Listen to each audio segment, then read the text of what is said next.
Good evening dear student. आज के इस क्लास में हम अध्ययन करेंगे प्रेजेंट कंटीन्यूअस टेंस का। इसके पहले हमने अध्ययन किया था प्रेजेंट इंडेफिनिट टेंस का। अभी हम पढ़ने जा रहे हैं प्रेजेंट कंटीन्यूअस टेंस।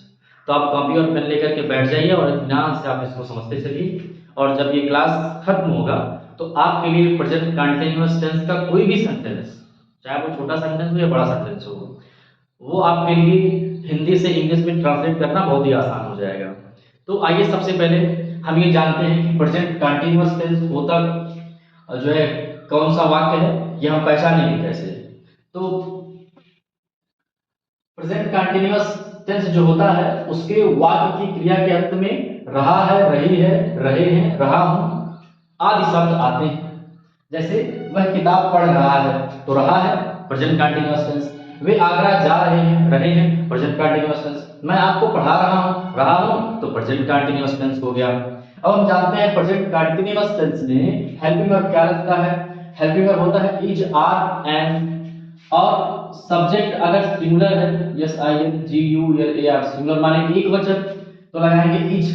सब्जेक्ट अगर प्लूरल है, P L U R A L, plural यानी बहुवचन है, तो लगाएंगे आर। और सब्जेक्ट अगर आई है तो आई के साथ हम लगाते हैं एम।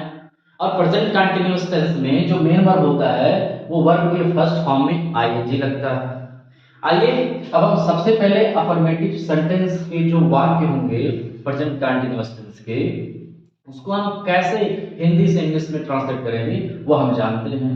तो अफर्मेटिव सेंटेंस का जो स्ट्रक्चर होता है, सबसे पहले subject is are am, verb के फर्स्ट फॉर्म में आईएनजी, ऑब्जेक्ट और अदर वर्ब। और सब्जेक्ट क्या होता है, इसके पहले की क्लास में हमने ये जान लिया था कि सब्जेक्ट क्या होता है। तो समझिए, अब इसको जो है हम ट्रांसलेट करना शुरू कर रहे हैं। वह किताब पढ़ रहा है, अफर्मेटिव सेंटेंस। सबसे पहले सब्जेक्ट, सब्जेक्ट वो होता है जो काम को करता है। काम कौन कर रहा है सर? वह, पढ़ने का काम वह कर रहा है, तो हो गया सब्जेक्ट ही। अब ही एक वचन है तो इज आ रहा है, इसमें क्या लगाएंगे? इज। मेन वर्ब क्या है? जो काम होता है वही मेन वर्ब होता है। मेन वर्ब है पढ़ रहा हूं। रीड माने होता है पढ़ना, तो R E A D I N G, reading. क्या पढ़ रहा हूं? किताब, तो ए बुक। ये आपका बन गया कि he is reading a book, वह किताब पढ़ रहा है। अगला सेंटेंस देखते हैं, वे आगरा जा रहे हैं, अफर्मेटिव सेंटेंस है। सबसे पहले सब्जेक्ट, सब्जेक्ट है टी एच ई वाई, दे। ये बहुवचन है तो इसके साथ क्या लगेगा? आर। काम क्या हो रहा है सर? गो का आईएनजी जोड़ देंगे, गोइंग टू आगरा, तो आगरा। अगला सेंटेंस देखते हैं, मैं आपको पढ़ा रहा हूं। सब्जेक्ट क्या है? आई। आई के साथ क्या लगता है? आई के साथ एम लगता है, हेल्पिंग वर्ब आई एम। पढ़ाना टीच माने होता है, वर्ब के फर्स्ट फॉर्म में आईएनजी लगेगा। वर्ब के फर्स्ट फॉर्म में यहाँ पे आईएनजी लगाएंगे इज आर एम लिखने के बाद। तो टीच माने होता है पढ़ाना, टी ई ए सी एच, आईएनजी जोड़ देंगे, टीचिंग। आई एम टीचिंग आपको, तो यू। इस तरह से कोई भी सेंटेंस अगर होगा अफर्मेटिव सेंटेंस जो है प्रेजेंट कंटीन्यूअस टेंस का, तो इस स्ट्रक्चर के द्वारा आप बड़े आसानी से उसको हिंदी से इंग्लिश में ट्रांसलेट कर सकते हैं। बच्चा दौड़ रहा है, द चाइल्ड इज रनिंग। बच्चे खेल रहे हैं, the children the children are playing. माता जी पूजा कर रही हैं, मदर इज वर्शिपिंग। बड़े आसानी से आप जो है ट्रांसलेट कर पाएंगे हिंदी से इंग्लिश में, आप जो है बना पाएंगे वाक्यों को। आइए अब अगला देखते हैं, निगेटिव सेंटेंस अगर होगा तो उसका स्ट्रक्चर क्या होगा, और निगेटिव सेंटेंस के वाक्य जो होंगे हिंदी के, उन्हें हम इंग्लिश में कैसे जो ट्रांसलेट करेंगे। एक छोटा सा अंतर है अफर्मेटिव और निगेटिव सेंटेंस में, वो ये कि जो निगेटिव सेंटेंस होता है ना, उसमें इज आर एम के तुरंत बाद नॉट लग जाता है बस। और हिंदी वाक्य में नहीं या कभी नहीं इस तरह के शब्द आ जाते हैं। आइए देखते हैं, वह किताब नहीं पढ़ रहा है। नहीं है इसका मतलब निगेटिव सेंटेंस। स्ट्रक्चर कौन सा लगेगा? ये वाला लगेगा, निगेटिव सेंटेंस वाला। तो सबसे पहले सब्जेक्ट लिखते हैं ही। एक वचन है तो इज। निगेटिव भी है तो सब्जेक्ट हेल्पिंग वर्ब के तुरंत बाद नॉट। फिर वर्ब के फर्स्ट फॉर्म में आईएनजी, रीड माने होता है पढ़ना, तो आईएनजी जोड़ देंगे, हो जाएगा रीडिंग। किताब भी है तो ए बुक। बहुत आसान है, बस थोड़ा सा आप दिमाग लगाइए इसमें। वे आगरा नहीं जा रहे हैं, सबसे पहले सब्जेक्ट दे, बहुवचन है तो आर, उसके बाद नॉट, वर्ब फर्स्ट फॉर्म में आईएनजी, क्या गो में आईएनजी जोड़ देंगे, गोइंग, आगरा तो टू, आगरा, ये बन गया। तो अगला है, मैं आपको नहीं पढ़ा रहा हूं, सबसे पहले सब्जेक्ट आई, आई के साथ एम, नेगेटिव है, नकारात्मक जो है शब्द है इसमें, तो उसके लिए हम लगाएंगे नॉट। स्ट्रक्चर के हिसाब से भी देख लीजिए, सब्जेक्ट हो गया, इस आरएल में से एम लगा दिए, फिर नॉट लगा दिए, वर्ब के फर्स्ट फॉर्म में आईएनजी। अब पढ़ाना टीच माने होता है टी ई ए सी एच, आईएनजी जोड़ देंगे, हो जाएगा टीचिंग। किसको? आपको, तो ये हो जाएगा यू। इस तरह से कोई भी वाक्य होगा प्रेजेंट कंटीन्यूअस टेंस का और वो नेगेटिव सेंटेंस होगा, तो आप इस स्ट्रक्चर के द्वारा बड़े आसानी से उसे हिंदी से इंग्लिश में ट्रांसलेट कर पाएंगे। इसके बाद हम पढ़ने जा रहे हैं इंट्रोगेटिव सेंटेंस। और जब हम इंट्रोगेटिव सेंटेंस पढ़ते हैं तो उसमें हम दो स्ट्रक्चर पढ़ते हैं। एक स्ट्रक्चर ऐसा होता है जिसमें क्या शब्द पहले आता है उसके लिए अलग स्ट्रक्चर होता है, और जब क्वेश्चन वर्ड बीच में आता है तो उसके लिए अलग स्ट्रक्चर होता है। सबसे पहले हम ये देखेंगे कि क्या शब्द अगर पहले आता है तो किस तरह से हिंदी के वाक्य को इंग्लिश में हम ट्रांसलेट करेंगे। किसी भी सेंटेंस में अगर क्या पहले आता है तो हम सबसे पहले हेल्पिंग वर्ब लिखते हैं, और इसका हेल्पिंग वर्ब है इज आर एम। उसके बाद सब्जेक्ट लिखते हैं, फिर वर्ब के फर्स्ट फॉर्म में आएंगे ऑब्जेक्ट और अदर वर्ब। यहाँ पे एक सेंटेंस लिखा हुआ है, क्या वे इतिहास पढ़ रहे हैं। तो सबसे पहले क्या आया है तो हम यहाँ पे लिखेंगे सबसे पहले हेल्पिंग वर्ब। अब सब्जेक्ट है वे, टी एच ई वाई, दे का मतलब होता है, और दे बहुवचन है इसलिए यहाँ पे हेल्पिंग वर्ब लगेगा आर। फिर सब्जेक्ट दे, उस सब्जेक्ट के बाद मेन वर्ब के फर्स्ट फॉर्म में आईएनजी। मेन वर्ब क्या है? पढ़ रहे हैं, रीड माने होता है पढ़ना, तो रीड में आईएनजी जोड़ देंगे, हो जाएगा रीडिंग। अब पढ़ रहे हैं, क्या पढ़ रहे हैं? इतिहास, या ऑब्जेक्ट हो गया, और इतिहास होता है हिस्ट्री, HISTORY। अगला हम सेंटेंस देखते हैं, क्या माता जी मंदिर में पूजा कर रही हैं। क्या पहले आया तो सबसे पहले हम हेल्पिंग वर्ब लिखेंगे, और इसमें जो हेल्पिंग वर्ब लगेगा इज आर एम में से कोई लगेगा। अब माता जी एक वचन है इसलिए हम सबसे पहले लिखेंगे इज। उसके बाद सब्जेक्ट माता जी, मदर। सब्जेक्ट के बाद मेन वर्ब के फर्स्ट फॉर्म में आईएनजी, तो मेन वर्ब क्या है? पूजा कर रही हैं, और पूजा करना होता है वर्शिप, WORSHIP। अगर अंत में कॉन्सोनेंट हो, उससे पहले एक वावेल हो, तो आईएनजी जोड़ते समय अंत वाले कॉन्सोनेंट को डबल कर देते हैं, फिर आईएनजी लगाते हैं। इज मदर वर्शिपिंग, मंदिर में, तो में के लिए प्रीपोजिशन लगाएंगे इन टेम्पल। अंत में क्वेश्चन मार्क यहां भी। क्या मैं आपको पढ़ा रहा हूं? अगला सेंटेंस देखते हैं। अब यहाँ पे हेल्पिंग वर्ब में सबसे पहले लिखना है इज आर एम में से। अब चूंकि यहाँ पे है आई मतलब मैं, और आई के साथ एम लगता है, तो हम सबसे पहले लिखेंगे एम। फिर उसके बाद सब्जेक्ट, सब्जेक्ट क्या है? आई। सब्जेक्ट के बाद मेन वर्ब के फर्स्ट फॉर्म में आईएनजी, और मेन वर्ब क्या है? पढ़ा रहा हूं। टीच मतलब होता है पढ़ाना, TEACH, इसमें आईएनजी जोड़ देंगे, हो जाएगा टीचिंग। पढ़ा रहा हूं, किसको पढ़ा रहा हूं? आपको, या ऑब्जेक्ट हो गया तो टीचिंग यू। इस तरह से ये सेंटेंस बड़े आसानी से आप जो हिंदी के वाक्य होंगे उसे आप बहुत आसान शब्दों में या बहुत आसान विधि से, बहुत आसान तरीके से आप इंग्लिश में ट्रांसलेट कर पाएंगे। अगला हम ये देखते हैं, अगर क्वेश्चन वर्ड बीच में आ जाता है तो एक ही अंतर है दोनों में। जब क्या पहले आता है तो इसमें हम सबसे पहले हेल्पिंग वर्ब लिखते हैं, और अगर क्वेश्चन वर्ड बीच में आ जाता है तो हम सबसे पहले क्वेश्चन वर्ड लिख देते हैं, उसके बाद बाकी इस स्ट्रक्चर को अप्लाई कर देते हैं। जैसे यहाँ पे देखिए, सबसे पहले क्वेश्चन वर्ड, उसके बाद उसी स्ट्रक्चर को दोबारा लिख दिया गया है। आइए देखते हैं, जैसे वे इतिहास कैसे पढ़ रहे हैं। अब यहाँ है कैसे, ये क्वेश्चन वर्ड है, तो जब क्वेश्चन वर्ड बीच में आ गया है तो हम सबसे पहले क्वेश्चन वर्ड लिख देंगे, और कैसे होता है हाउ का मतलब। फिर सहायकिया लगाएंगे इज आर एम में से, वो सब्जेक्ट के अनुसार लगता है। फिर यहाँ पे टी एच ई वाई, दे का मतलब वे होता है और दे बहुवचन है, तो क्वेश्चन वर्ड के बाद हेल्पिंग वर्ब लगेगा आर। फिर सब्जेक्ट लिखते हैं, subject T H E Y दे।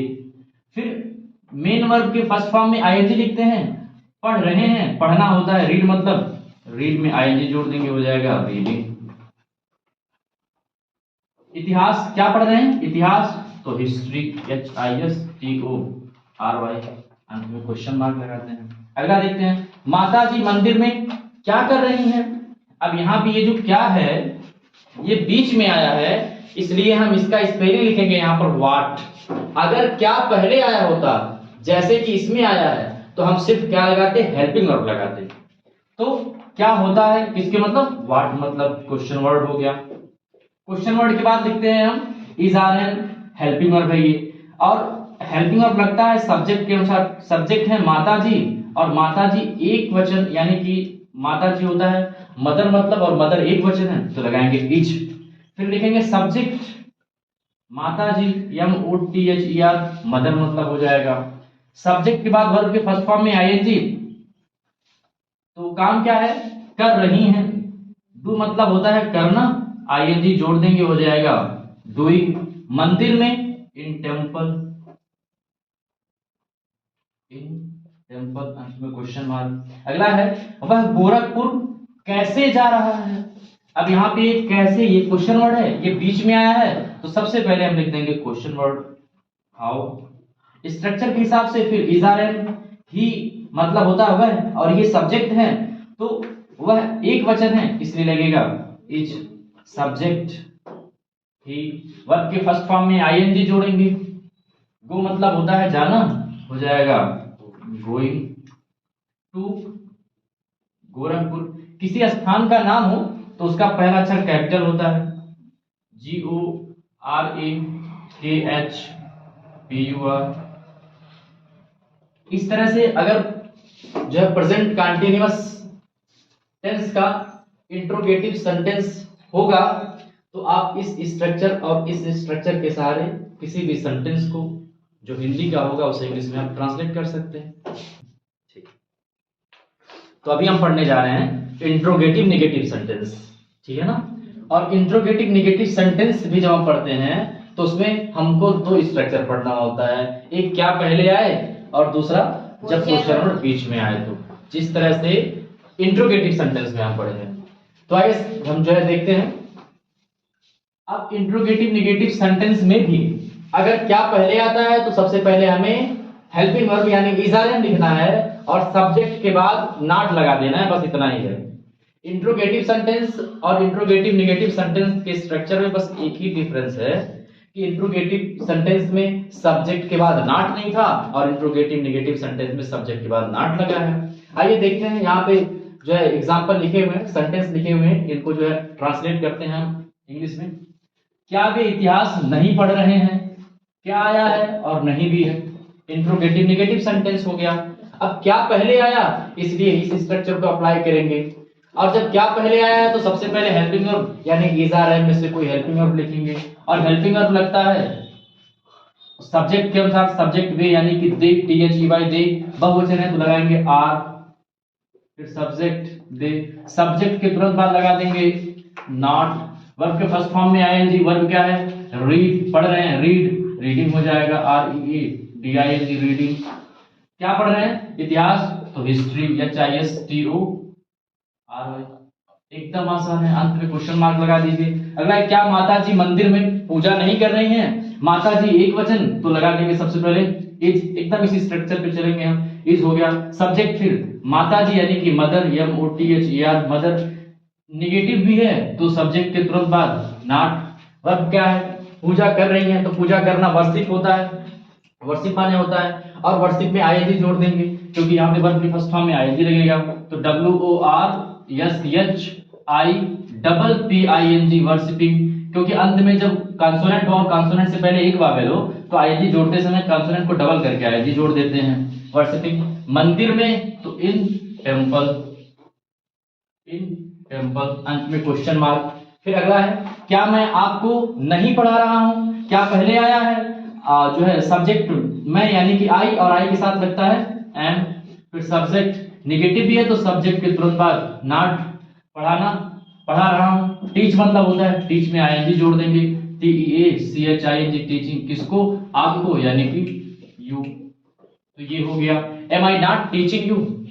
इस तरह से अगर जो है वाक्य में क्या पहले आता है और नकारात्मक शब्द नहीं भी होता है तो इस स्ट्रक्चर के हिसाब से आप उसे बड़े आसानी से हिंदी से इंग्लिश में ट्रांसलेट कर पाएंगे।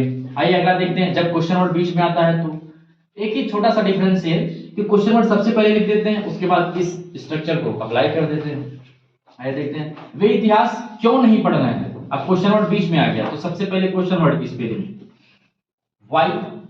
अब क्वेश्चन वर्ड हो गया, फिर इज आर एम, और इज आर एम लगेगा सब्जेक्ट के हिसाब से, सब्जेक्ट THEY दे, और ये बहुवचन है तो लिखेंगे आर वाई आर, फिर सब्जेक्ट THEY दे, सब्जेक्ट के तुरंत बाद not why are they not, verb के फर्स्ट फॉर्म में आईएनजी। रीड पढ़ रहे हैं, रीड मतलब होता है तो रीड में आईएनजी जोड़ देंगे, हो जाएगा reading. Why are they not reading, क्या, इतिहास तो HISTORY हिस्ट्री। अगला सेंटेंस देखते हैं, माताजी मंदिर में पूजा कब नहीं कर रही हैं। कब और नहीं, कब ये क्वेश्चन वर्ड है, व्हेन मतलब होता है सबसे पहले लिख देंगे, उसके बाद इज आर एम में से कोई हेल्पिंग वर्ब लगाएंगे एक, माताजी एक वचन है तो इज, फिर सब्जेक्ट MOTHER मदर, निगेटिव भी है तो सब्जेक्ट के तुरंत बाद नॉट, वर्ब के फर्स्ट फॉर्म में आईएनजी, वर्ब क्या है, पूजा कर रही हैं, वर्शिप WORSHIP, आईएनजी जोड़ेंगे, वर्शिपिंग, मंदिर में इन टेम्पल, अंत में क्वेश्चन मार्क। अगला सेंटेंस देखते हैं, वह पत्र क्यों नहीं लिख रहा है। क्यों और नहीं, इंट्रोगेटिव नेगेटिव सेंटेंस, कौन सा, क्वेश्चन वर्ड बीच में आए तो ये स्ट्रक्चर अप्लाई करेंगे। तो सबसे पहले क्वेश्चन वर्ड लिखेंगे और क्वेश्चन वर्ड है क्यों यानी कि वाई, क्वेश्चन वर्ड के बाद लगाएंगे हेल्पिंग वर्ब, वह लिख रही है तो सी लगेगा, सब्जेक्ट और सी एक वचन है तो हेल्पिंग वर्ब लगा देंगे इज, फिर सब्जेक्ट सी, नेगेटिव वर्ड यानी कि नॉट लगा देंगे, सब्जेक्ट के तुरंत बाद नॉट, वर्ब के फर्स्ट फॉर्म में आईएनजी लगाएंगे, उसके बाद लिख रही है तो राइट मतलब होता है लिखना, आईएनजी जोड़ देंगे WRIT ING राइटिंग, क्या लिख रही है, पत्र तो ए